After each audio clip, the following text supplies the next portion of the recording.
নমস্কার বন্ধুরা, আসন্ন 6টি উপনির্বাচনের সম্ভাব্য প্রার্থী তালিকা নিয়ে আজকের ভিডিও। আমাদের নিজস্ব মতামত অনুযায়ী যেসব দলের যেসব প্রার্থীর নাম আমরা মনে করেছি যে তাদেরকে প্রার্থী করা হতে পারে, তাদের একটা তালিকা নিয়ে আজকের ভিডিও। প্রথমে রয়েছে আলিপুরদুয়ারের মাদারিহাট বিধানসভা।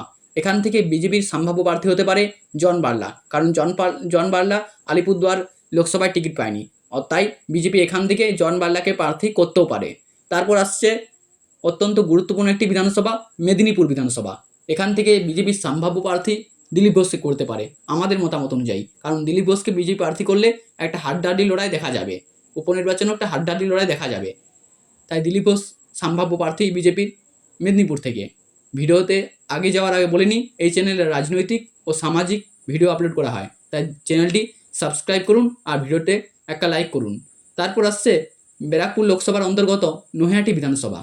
এখান থেকে সম্ভাব্য তৃণমূলের প্রার্থী হতে পারে ছাত্রনেতা তৃণাঙ্কুর ভট্টাচার্য, অথবা রাজ্যসভার প্রাক্তন সাংসদ শান্তনু সেন, অথবা তারপর আসছে কোচবিহারের সিতাই বিধানসভা।